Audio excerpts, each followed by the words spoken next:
Sa ngalan ng Ama at ng Anak at ng Espiritu Santo, Amen.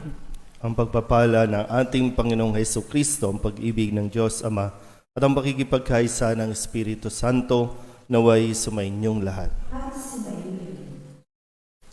Mga kapatid, tinipon tayo bilang mga kaanib na angkan ng Diyos, kaya dumulog tayo sa maawaing Panginoong nagpapatawad ng lubos. Sinugong tagapagpagaling sa mga nagsisisi, Panginoon, kaawaan mo kami.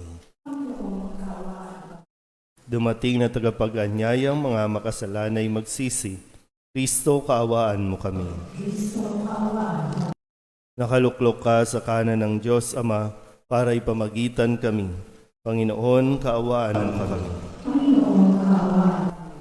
Kaawaan tayo ng makapangyarihang Diyos, patawarin tayo sa ating mga kasalanan at patnubayan tayo sa buhay na walang hanggan. Manalangin tayo. Ama naming makapangyarihan, kami mga tinubos mo at kinupkop ay tunghayan mo ngayon sa iyong kagandahang loob upang sa pagsampalataya sa anak mong si Kristo, makamtan ang kalayaan at pamana sa piling mo sa pamamagitan niya kasama ng Espiritu Santo magpasawalang hanggan. Amen. Magsiupo po ang lahat.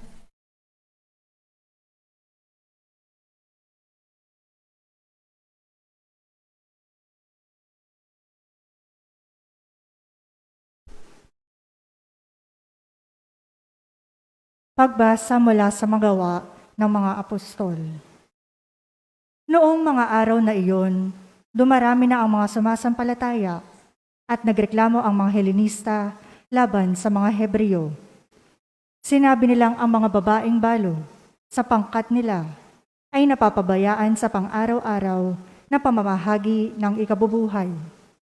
Kaya tinipon ng 12 ang buong kapulungan ng mga sumasampalataya at sinabi sa kanila, hindi namin dapat pabayaan ng pangangaral ng salita ng Diyos upang mga siwa sa pamamahagi ng ikabubuhay.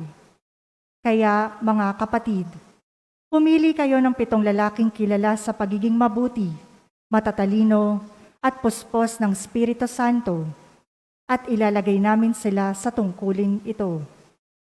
At iuukol naman namin ang buong panahon sa pananalangin at sa pangangaral ng salita.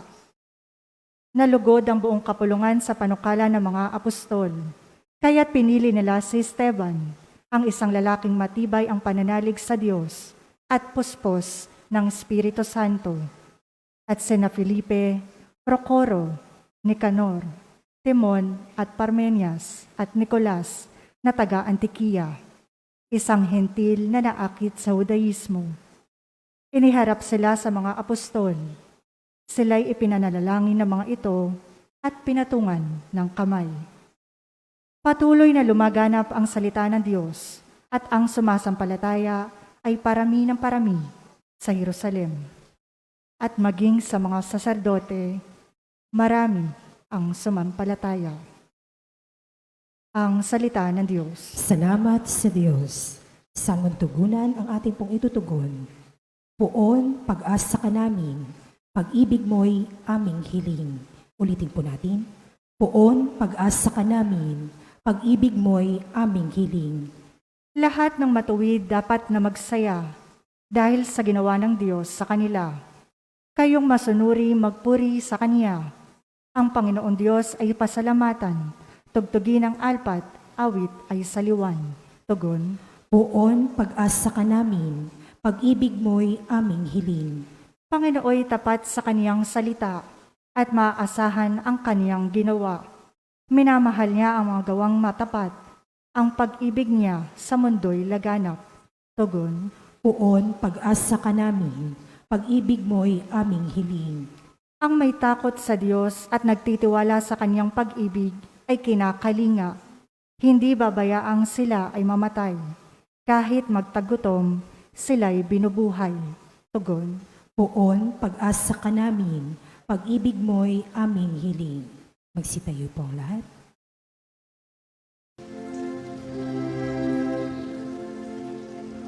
Hallelujah, hallelujah, hallelujah. Hallelujah, hallelujah. Purihin ang Diyos. Hallelujah.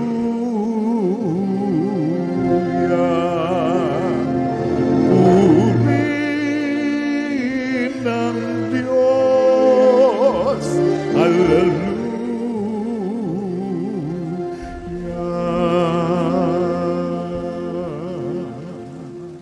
Sumainyo ang Panginoon. At sumaiyo rin. Ang mabuting balita ng Panginoon ayon kay San Juan. Papuri sa iyo, Panginoon. Nang nagtatakip silim na, ang mga alagad ay pumunta sa tabi ng lawa. Sumakay sa bangka, patawid sa Capernaum. Madilim na'y wala pa si Jesus. Lumakas ang hangin at lumaki ang alon.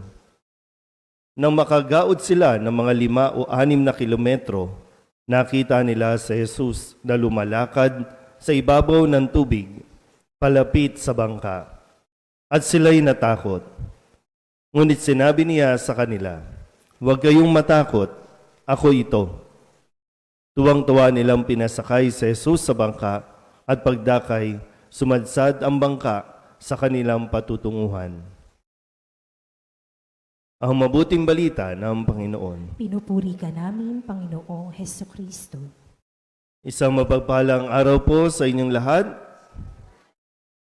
Ngayon po ay Sabado para sa ikalawang linggo ng pagdiriwang natin ng Pasko ng Pagkabuhay. At sa loob ng isang linggong ito, muli ay pinagkadiinan sa atin kung gaano kahalaga ang pagkilala at pananalig o pananampalataya natin kay Jesus na siyang nagpakasakit, namatay, pinako sa krus, namatay at muling nabuhay. Ang pananalig kay Jesus ay napakahalaga kung gusto natin ng kaligtasan, kung gusto natin ng kapayapaan. Balikan natin muli ang mga salita ng Diyos sa pagpapahayag ng mga mabuting balita simula nung Lunes. Nung Lunes, sinabi at pinahayag mismo ni Jesus, at ang sabi niya ay, "Sinasabi ko sa inyo, maliban na ipanganak na muli ang isang tao, hindi siya paghaharian ng Diyos." Itong linggong ito ito yung tagpo na kung saan nakipag-usap si Jesus kay Nicodemos. O si Nicodemos ay nagnais na makilala, makausap, at mismong siya ang nakapagpatunay na tunay nga na si Jesus ang Mesiyas. Hindi nga lang siya nagkaroon ng lakas ng loob na publicly i-acknowledge siya dahil nga sa kanyang katayuan. No? Siya ay isa sa mga guro o mga pinuno na mga tagapagturo noon. Pero alam niya, nakita niya, nakilala niya kung yung mga palatandaan, yung mga sinabi ng mga propeta, nandito yon. Kaya ito yung mga sagot ni Jesus sa mga katanungan nitong Nicodemo. Nung Martes naman, sa kanilang usapan, pinaliwanag ni Jesus na at kung paanong itinaas ni Moises ang ahas doon sa ilang, gayon din naman, kailangang itaas ang anak ng tao upang ang sinumang sumampalataya sa kanya ay magkaroon ng buhay na walang hanggan. So, hindi lang po pag nakikita natin ang krus sa ating altar o sa kung saan man, hindi lang po yan palamuti. Yan ay nagpapaalala sa atin na ipinagkaloob ng Diyos ang kaligtasan sa pamamagitan ni Kristo. Dahil nung Miyerkules, sinundan ito ng kanyang pagpapahayag na gayon na lamang ang pag-ibig ng Diyos sa sanlibutan. Kaya ibinigay niya ang kanyang bugtong na anak upang ang sumampalataya sa kanya ay hindi mapahamak, kundi magkaroon ng buhay na walang hanggan. Ulitin ko po, hindi inahangad ng Diyos na tayo po ay maghirap. Lalo tigit, hindi siya ibinigay sa atin para magparusa, kundi para tayo po ay mailigtas. hindi para magparusa, kundi para magligtas. Dahil, sabi ng Webes, minamahal ng Ama ang anak at ibinigay sa kanya ang kapamahalaan ng lahat ng bagay. Ibinigay sa kanya ang kapamahalaan ng lahat ng bagay. At kahapon, Biyernes, sabi ni Jesus, no, pinamalas niya sa atin kung gaano yung ka-generous, no, kabukas palad ang Diyos sa pagbibigay ng biyaya sa lahat ng sumusunod sa Kanya. Kung tutusin, kahit hindi sumusunod sa Kanya, no, kahit hindi pa kumikilala sa Kanya, ay handa niyang bigyan ng pagpapala. Kaya sa kwento kahapon, ng pagpaparami o pagpapakain sa higit 5,000 katao. Si Jesus ay kumuha ng tinapay at matapos magpasalamat sa Diyos ay pinamahagi sa mga tao. Kaya yung paalala sa atin, no? Bawasan ang pagrereklamo, dagdagan ang pasasalamat. Sa tuwing tumitingin tayo, no, sa krus na nakapako si Kristo, magpasalamat tayo sa lahat ng mga biyaya na ibinibigay sa atin. Kaya nga ngayon, sa pagtatapos ng linggo natin, ito'y isang assurance, no? Salita na ibinigay ni Jesus at ibinibigay sa atin. May mga unos, may mga problema, may mga hangin na humahampas ng malakas sa atin, sinusubok ang ating pananampalataya, pero ang sabi ni Jesus, huwag kayong matakot. Ako ito. Ibig sabihin, kasama natin si Kristo. Pupunta at pupunta. No? Hindi niya tayo matitiis at hindi niya tayo pababayaan. Pero nagpapakilala si Jesus. Ipinapakilala niya kung sino siya, kung ano ang magagawa niya para sa atin. Huwag kayong matakot. Ako ito. Si Jesus ito.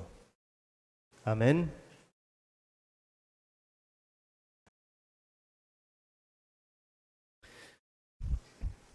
Mahabaging Ama, marapatin po ninyong dinggin ang aming mga panalangin sapagkat nananampalataya kami sa iyong anak, aming Panginoong Hesukristo.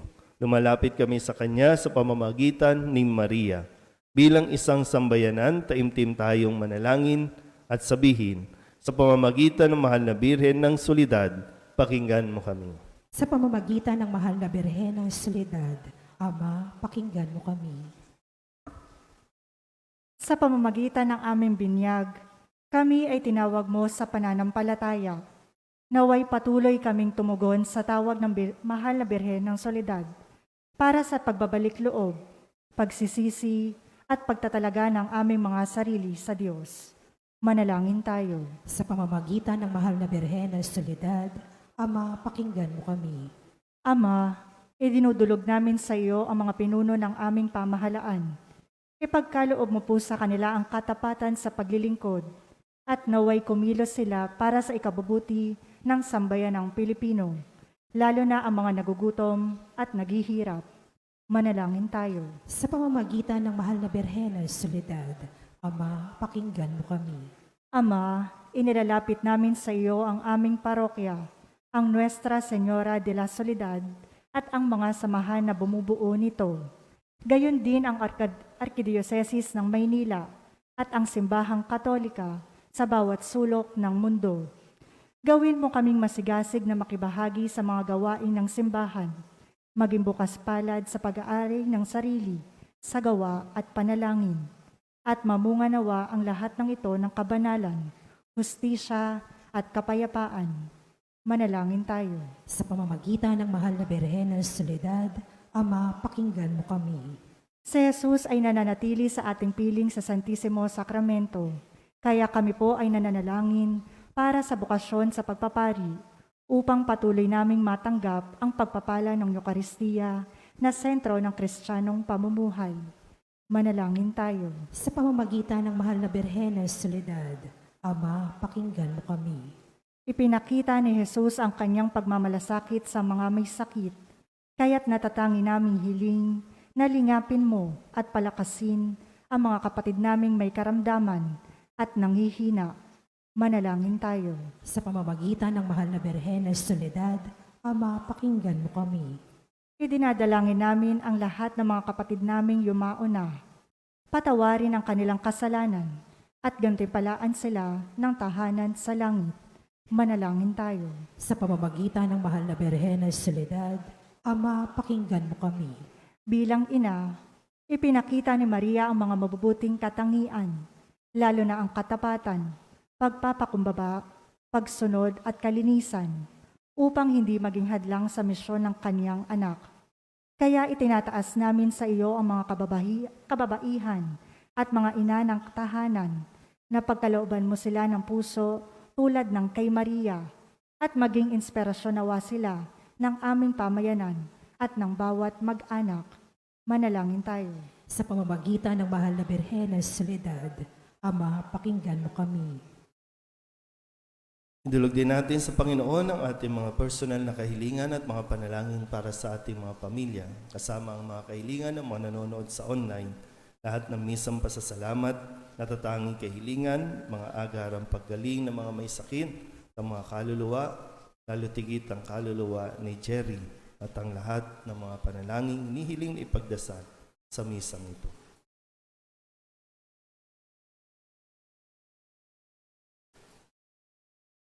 Ang lahat ng ito inihiling namin sa ngalan ni Kristo, ang aming Panginoon. Amen. Magsimpong ang lahat.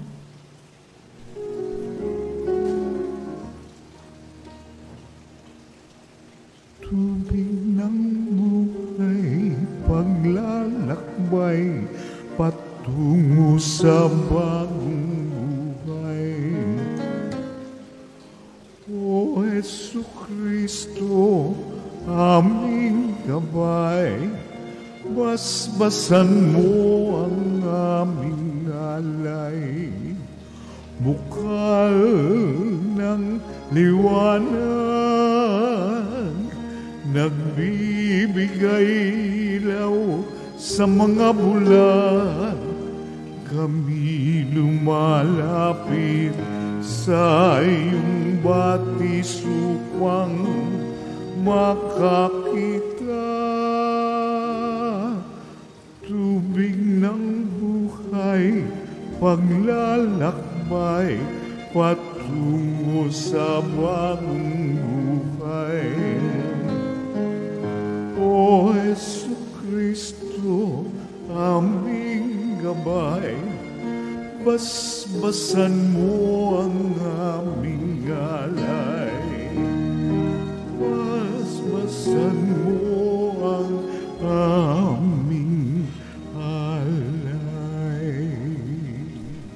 Manalangin kayo mga kapatid upang paghahain natin ng kalugdan ng Diyos amang makapangyarihan. Tanggapin nawa ng Panginoon itong paghahain sa iyong mga kamay, sa kapurihan niya at karangalan, sa ating kapakinabangan, at sa buong sambayanan niyang banal. Ama naming lumika, para mo ng awa, gawin mong banal ang mga alay naming iyusan ng kalugdan, at kami gawin mong haing sa iyo'y laging nakalaan, sa pamamagitan ni Yesu Kristo kasama ng Espiritu Santo, magpasawalang hanggan. Amen. Sumainyo ang Panginoon. At sumaiyo rin. Itaas sa Diyos ang inyong puso at diwa. Itinaas na namin sa Panginoon. Pasalamatan natin ang Panginoong ating Diyos. Marapat na siya ay pasalamatan.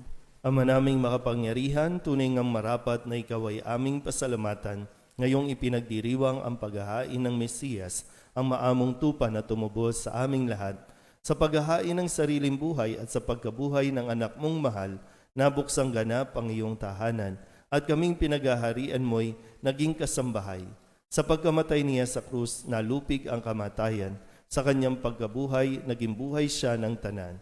Kaya kaysa ng mga anghel na nagsisiawid ng papuri sa iyo, nang walang humpay sa kalangitan, kami nagbubunyi sa iyong kadakilaan.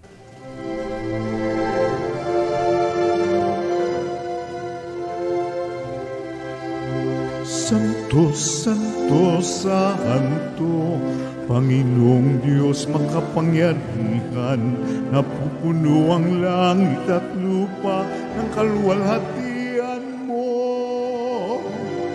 Hosana sa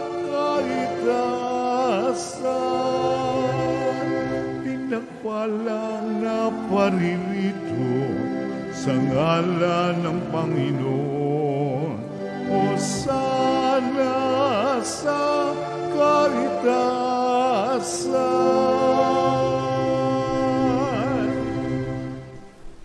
Ama naming banal, ikaw ang bukal ng tanang kabanalan. Kaya't sa pamamagitan ng iyong Espiritu, gawin mong banal ang kaloob nito upang para sa aming maging katawan at dugo ng aming Panginoong Heso Kristo. Bago niya pinagtiis ang kusang loob na maging handog, inawakan niya ang tinapay, inasalamatan kaniya, pinaghati-hati niya iyon, iniabot sa kanyang mga alagad at sinabi, "Tanggapin ninyong lahat ito at kanin, ito ang aking katawan na ihahandog para sa inyo."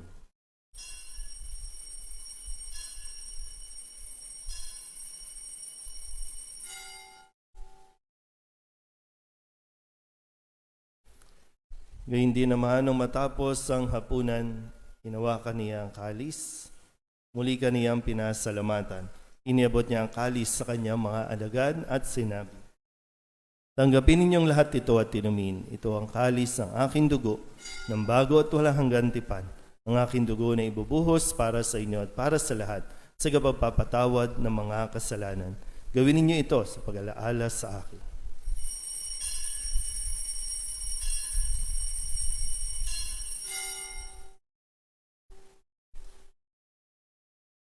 Ipagbunyi natin ang misteryo ng pananampalataya. Si Kristo'y namatay, si Kristo'y nabuhay, si Kristo'y babalik sa wakas ng panahon.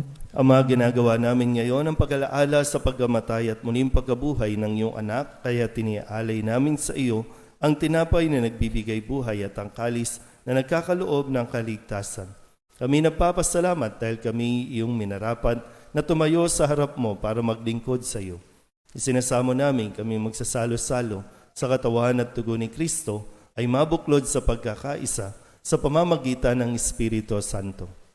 Ama, lingapin mo ang iyong simbahang laganap sa buong daigdig. Puspusin mo kami sa pag-ibig kay San Francisco na aming Papa at ni Jose na aming Obispo at ng Tanang Kaparian. Alalahanin mo rin ang mga kapatid namin na himlay na may pag-asang sila'y muling mabubuhay, gayon din ang lahat ng mga pumanaw. Kawaan mo sila at patuloyin sa iyong kaliwanagan. Kawaan mo at pagindapating kaming lahat na makasalo sa iyong buhay na walang wakas. Kaysa ng mahal na Birheng Maria na ina ng Diyos, ng kabiyak ng puso niyang si San Jose. Kaysa ng mga apostol at ng lahat ng mga banal na namuhay dito sa daigdig ng kalugod-lugod sa iyo. May pagdiwang nawa namin ang pagpupuri sa ikararangal mo sa pamamagitan ng iyong anak na aming Panginoong Heso Kristo. Sa pamamagitan ni Kristo, kasama niya at sa Kanya, ang lahat ng parangal at papuri ay sa iyo, Diyos amang makapangyarihan, kasama ng Espiritu Santo, magpasawalang hanggan. Amen, amen, amen. Amen, hallelujah. Purihin ang Diyos, purihin ang Diyos. Amen, hallelujah. Amen, amen, amen. Amen, hallelujah.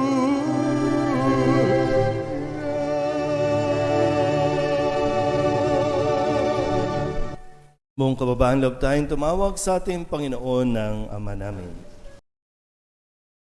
Ama namin, Sumasalangit ka, sambahin ang ngalan mo, mapasa amin ang kaharian mo, sundin ang loob mo dito sa lupa para nan sa langit. Bigyan mo kami ngayon ng aming kakanin sa araw-araw, at patawarin mo kami sa aming mga sala, para ng pagpapatawad namin sa nagkakasala sa amin, at huwag mo kaming ipahintulot sa tukso, at iadya mo kami sa lahat ng masama. kami iadya sa lahat ng masama, pagkalooban ng kapayapaan araw-araw, iligtas sa kasalanan at ilayo sa lahat ng kapahamakan, samantalang aming pinananabikan ang dakilang araw ng pagpapahayag ng tagapagligtas naming si Heso Kristo. Sapagkat iyo ang kaharian at ang kapangyarihan at ang kapurihan magpakailanman. Amen. Panginoong Heso Kristo, sinabi mo sa iyong mga apostol, kapayapaan ang iniiwan ko sa inyo, ang aking kapayapaan ang binibigay ko sa inyo. Tunghayan mo ang aming pananampalataya at huwag ang aming mga pagkakasala.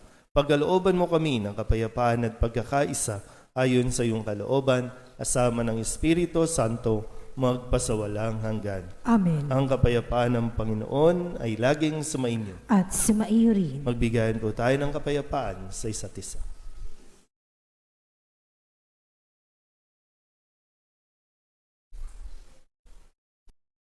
Kordero ng Diyos na nag-aalis sa mga kasalanan ng sanlibutan, maawa ka sa amin. Kordero ng Diyos na nag-aalis sa mga kasalanan ng sanlibutan, maawa ka sa amin. Kordero ng Diyos na nag-aalis sa mga kasalanan ng sanlibutan, ipagkaloob mo sa amin ang kapayapaan. Magsiluhod po lahat.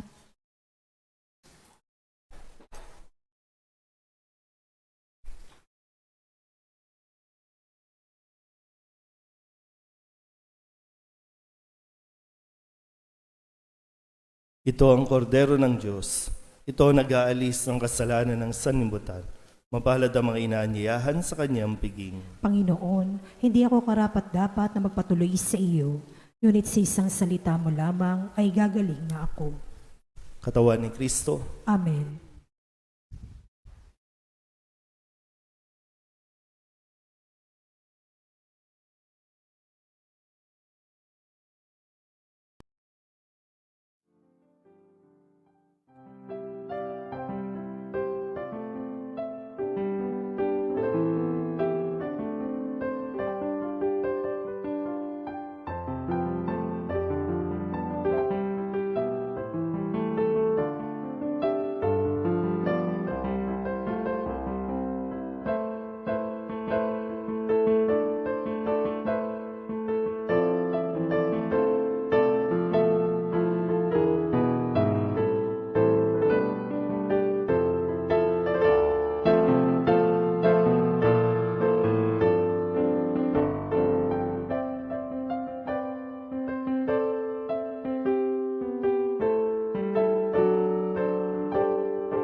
Ama naming mapagmahal, sa pinagsaluhan naming banal na pakikinabang, ang amin nawang pag-ibig ay lalong madagdagan ng ginawa namin sa pag-alala sa anak mong mahal na nag-utos ipagdiwang ang huling hapunan sa pamamagitan niya kasama ng Espiritu Santo magpasawalang hanggan. Amen. Sumainyo ang Panginoon At sumaiyo rin. at pagpalain kayo ng makapangyarihang Diyos, Ama at Anak at Espiritu Santo. Amen. Tapos ang banal na misa, umayo tayo sa kapayapaan ni Kristo.